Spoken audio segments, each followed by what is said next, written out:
बढ़ते हैं अगली खबर की ओर। यूपी में बुलडोजर की रफ्तार तेज हो गई है। प्रशासन के बुलडोजर से माफियाओं में खौफ। कई जिलों में अवैध अतिक्रमण तोड़ा गया है। बुलडोजर बाबा के नाम से मशहूर हुए सीएम योगी आदित्यनाथ और चुनाव के दौरान भी जगह जगह बुलडोजर प्रचार के दौरान देखने को मिला और चुनाव के नतीजों के बाद अब अवैध अतिक्रमण पर बुलडोजर चल रहा है। माफियाओं के निर्माण पर बुलडोजर चल रहा है। बुलडोजर की रफ्तार तेज हो गई है। प्रशासन के बुलडोजर से माफियाओं में खौफ है। सरकारी जमीनों पर जो कब्जा किया गया था उन्हें मुक्त कराया जा रहा है। जगह जगह सरकारी जमीनें आजाद कराई जा रही है। अवैध संपत्ति के जरिए जो निर्माण किया गया था उन पर भी बुलडोजर चलाया जा रहा है। अलग अलग जगह प्रशासन का बुलडोजर चल रहा है और इससे अवैध संपत्ति वाले माफियाओं में खौफ है। गलत तरीके से लोगों को धमकाकर अपराध के जरिए कमाई गई संपत्ति से जो निर्माण किए गए थे उन्हें ढाया जा रहा है। यूपी के अलग अलग जिलों की तस्वीरें सामने आ रही हैं। यूपी का ब्रांड बुलडोजर। यूपी के गाजियाबाद की तस्वीरें हम आपको दिखाते हैं जहां बुलडोजर चला है। अवैध निर्माण गिराया गया। विपक्ष ने लगातार आरोप लगाया था कि जनता को परेशान किया जा रहा है, लेकिन जनता ने बुलडोजर बाबा के नाम से मशहूर हुए योगी आदित्यनाथ के काम पर मुहर लगा दी। माफिया का अवैध निर्माण किया गया था। बड़े इलाके में बैंक्वेट हॉल बनाया गया था। सरकारी जमीन पर कब्जा करके उसे ध्वस्त कर दिया गया है।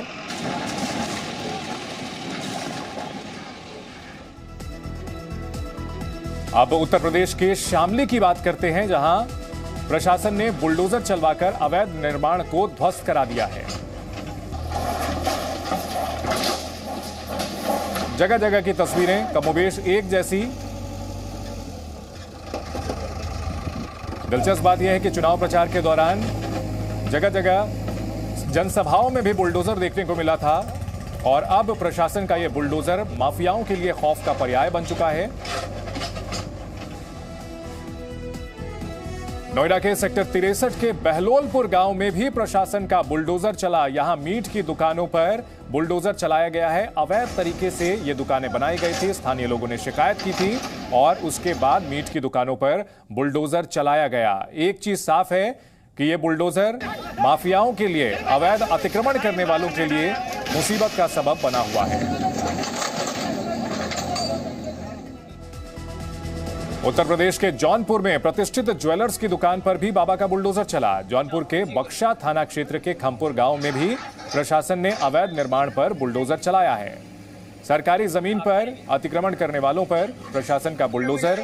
शहर शहर, जिला जिला किस तरह की कार्रवाई हो रही है यह हम आपको दिखा रहे हैं। कुछ दिनों पहले ऐसी तस्वीर भी सामने आई थी जहां पर रेप के एक आरोपी के घर के बाहर प्रशासन ने बुलडोजर खड़ा कर दिया था कि सरेंडर कर दे और उसके बाद उस शख्स ने सरेंडर कर दिया था।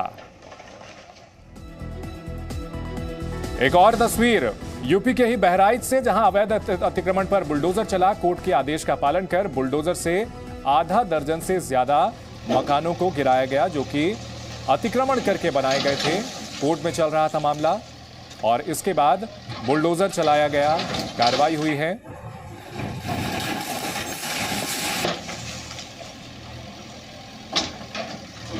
यूपी में जगह जगह जमीन कब्जा करने के आरोप लगते रहे हैं। अतिक्रमणकारियों को कोई खौफ नहीं था। यूपी के अमरोहा की तस्वीर आपको दिखाते हैं जहां प्रशासन ने सख्ती दिखाते हुए अवैध निर्माण के खिलाफ बड़ी कार्रवाई की है। यहां पनवाड़ी तालाब पर माफिया के अवैध कब्जे से यहां आजाद कराने के लिए एसडीएम ने कार्रवाई की। बुलडोजर का सहारा भी लिया गया।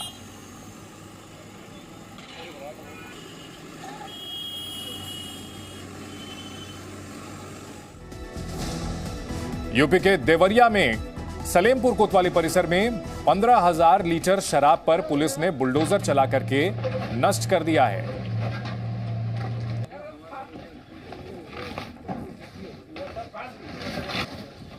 हमारे सहयोगी ब्रह्मप्रकाश इस बड़ी खबर पर हमारे साथ जुड़ रहे हैं।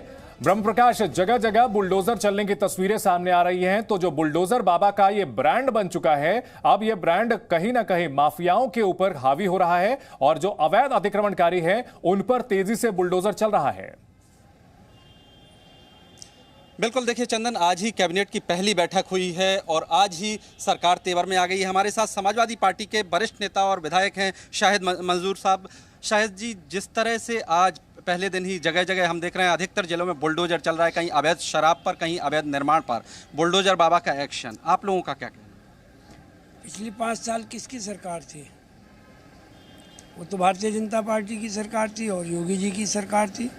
तो 5 साल में बुलडोजर ये क्यों नहीं चले? तो और 5 साल में ये अवैध काम क्यों नहीं रुके? और किसके संरक्षण में ये काम चले? कौन अधिकारी जिम्मेदार हैं? किस किस विभाग के लोग जिम्मेदार हैं? क्या सबके खिलाफ एक्शन होगा? अब जो ब्रह्म प्रकाश उनसे सवाल करें कि अब जो कार्रवाई हो रही है उसका तो समर्थन करेंगे, चाहे किसी भी दल और किसी देर सही काम हो रहा है ना, खिलाफ कोई एक्शन होगा? लेकिन सवाल ये है कि अब जो कार्रवाई हो रही है उसका क्या आप लोग समर्थन करेंगे? जो सही काम हो रहा है, अवैध निर्माण तोड़ा, सवाल ये है कि अगर अवैध निर्माण एक साथ तोड़े जाएंगे और किसी पार्टी को टारगेट नहीं किया जाएगा और किसी नेताओं को, किसी जाति और बिरादरी को टारगेट नहीं किया जाएगा और गलत काम करेंगे तो उसका स्वागत है। और अगर जानबूझ के उन लोगों को नुकसान पहुंचाया जाएगा जो भारतीय जनता पार्टी के समर्थक हैं। और इस वक्त की बड़ी खबर आपको बता दें, प्रधानमंत्री मोदी ने बुलाई है कैबिनेट की बैठक। इस वक्त की बड़ी खबर, आज शाम 4:30 बजे कैबिनेट की अहम बैठक होनी है। प्रधानमंत्री नरेंद्र मोदी ने कैबिनेट की बैठक बुलाई है। इस वक्त की बड़ी खबर आ रही है, आज शाम 4:30 बजे होगी कैबिनेट की बैठक। लगभग सवा घंटे के बाद, 1 घंटे 20 मिनट के बाद यह बैठक बुलाई गई है। कई अहम फैसले लिए जा सकते हैं। प्रधानमंत्री मोदी ने कैबिनेट की बैठक बुलाई है। 4:30 बजे कैबिनेट की मीटिंग होगी आज शाम 4:30 बजे। पीएम मोदी की कैबिनेट की बैठक होनी है अब से थोड़ी देर बाद, शाम 4:30 बजे। जी न्यूज पर हम आपको लगातार अपडेट देते रहेंगे। पीएम ने कैबिनेट की बैठक बुलाई है आज शाम 4:30 बजे। कैबिनेट की अहम बैठक होनी है, कई अहम फैसले लिए जा सकते हैं इस बैठक में। प्रधानमंत्री लगातार काम में जुटे हुए हैं। कल यूपी में शपथ ग्रहण में पहुंचे, आज अब दिल्ली में कैबिनेट की बैठक बुलाई गई है। हमारे सहयोगी ब्रह्मा हमारे साथ इस खबर पर जुड़े हुए हैं। ब्रह्मा, पीएम ने कैबिनेट की बैठक बुलाई है, क्या एजेंडा हो सकता है, कोई जानकारी? बिल्कुल, देखिए अभी एजेंडे की तो ज़्यादा कोई जानकारी नहीं है, लेकिन ये बैठक बेहद महत्वपूर्ण मानी जा रही है क्योंकि कैबिनेट की बैठक है और कैबिनेट में अभी पार्लियामेंट भी चल रही है, लोकसभा राज्यसभा दोनों जो सदन हैं वो भी चल रहे हैं, लिहाजा कुछ महत्वपूर्ण फैसले हो सकते हैं। दोनों ही अभी पार्लियामेंट में महत्वपूर्ण बिल भी हैं, लेकिन इसके पहले कैबिनेट जो बैठक कर रही है उसमें क्या क्या एजेंडा है, हालांकि ये सामने नहीं आया है। लेकिन आप देखिए कि जिस तरह से प्रधानमंत्री लगातार काम करते हैं, चाहे वो बाहर जाएँ, रैलियाँ करें या दौरा करें, इसके बाद लेकिन वो अपने दफ्तर का काम देर रात तक करते हैं, बैठकें करते हैं, देर रात जरूरी बैठकें करते हैं, यानी 16 से 18 घंटे का जो शेड्यूल आप कह सकते हैं, लगातार व्यस्त रहते हैं। कल देखिए देर शाम तक यहाँ पर प्रधानमंत्री रहे, शपथ ग्रहण में शामिल रहे और आज कैबिनेट की बैठक बुलाई गई है महत्वपूर्ण। हालांकि एजेंडे में क्या क्या है वो अभी सामने नहीं आया है। चंदन, तो कैबिनेट की बैठक बुलाई है प्रधानमंत्री नरेंद्र मोदी ने। आज 4:30 बजे कैबिनेट के सहयोगियों के साथ बैठेंगे और कई अहम फैसलों पर विचार हो सकता है। इस वक्त की बड़ी खबर आपको बता दें, 4:30 बजे कैबिनेट की अहम बैठक होनी है।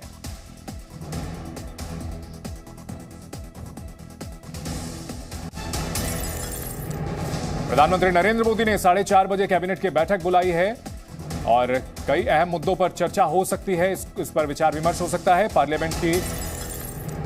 ब्रह्मा, अगर बात की जाए, इस वक्त कई अहम मुद्दे हैं। चीन के विदेश मंत्री का भी भारत दौरा हुआ है, इसके अलावा संसद में भी अभी सदन चल रहा है, तो पहले से कोई इस बारे में जानकारी नहीं दी गई? कैबिनेट की बैठक इस तरह से अचानक होती है, कोई इसके बारे में ब्रीफिंग नहीं होती? देखिए, जो कैबिनेट के सदस्य होते हैं उनको संदेश दिया जाता है, उनको एजेंडा भी दिया जाता है कि क्या क्या कैबिनेट में होने वाला है, लेकिन कई सारे मुद्दे ऐसे होते हैं कि जो जब कैबिनेट की बैठक होती है उसमें डिस्कस किए जाते हैं, उसमें अंतर्राष्ट्रीय मुद्दे होते हैं जो फौरी तौर पर डिस्कस किए जाते हैं। लेकिन जो कैबिनेट का वैसा एजेंडा होता है वो अधिकतर मंत्री, जो कैबिनेट के साथी होते हैं, प्रधानमंत्री के तमाम साथी, उनको दिया जाता है एजेंडा और उस पर बैठक में चर्चा होती है, उसके बाद फैसला लिया जाता है। आज जो 4:30 बजे बैठक होगी, उसमें क्या क्या एजेंडा है, किन किन पर फैसला होता है, वो बैठक के बाद सामने आएगा। लेकिन चूंकि एजेंडा गोपनीय होता है, कोई भी मंत्री डिस्क्लोज नहीं करता है बाहर, बेहद गोपनीय होता है कैबिनेट को जो एजेंडा प्रकाश, अगर बात की जाए, आज इसीलिए शनिवार का दिन है और अमूमन इस तरह की कि क्या बैठक, कैबिनेट की बैठक शनिवार को कम ही देखने को मिलती है, तो क्या कोई चौंकाने वाला फैसला भी हो सकता है? बिल्कुल, देखिए अगर इस तरह से बैठक बुलाई गई है शनिवार के दिन, क्योंकि अमूमन या तो बुधवार को बैठक होती है या मंगलवार को बैठक होती है, सप्ताह में एक बार कैबिनेट की बैठक होती है जो रूटीन की बैठक होती है, लेकिन आज शनिवार को बैठक बुलाई गई है, तो इसमें जाहिर तौर पर कुछ महत्वपूर्ण मसले हो सकते हैं। ऐसे मसले हो सकते हैं कि कुछ ऐसे मसौदे हों जिनको कैबिनेट को पास करना जरूरी हो, क्योंकि पार्लियामेंट चल रही है, उनको पार्लियामेंट में पेश करना जरूरी हो, तो ऐसे मसले भी हो सकते हैं। बिल्कुल ब्रह्मा, इस खबर पर, बड़ी खबर पर नजर बनाए रखिए, आपसे आगे भी अपडेट लेते रहेंगे। शाम 4:30 बजे पीएम ने कैबिनेट की बैठक बुलाई है। जी न्यूज पर हम आपको हर अपडेट देते रहेंगे। यहां रुकेंगे एक छोटे से ब्रेक के लिए। Presenting B News app available on Google Play and App Store. Download it now.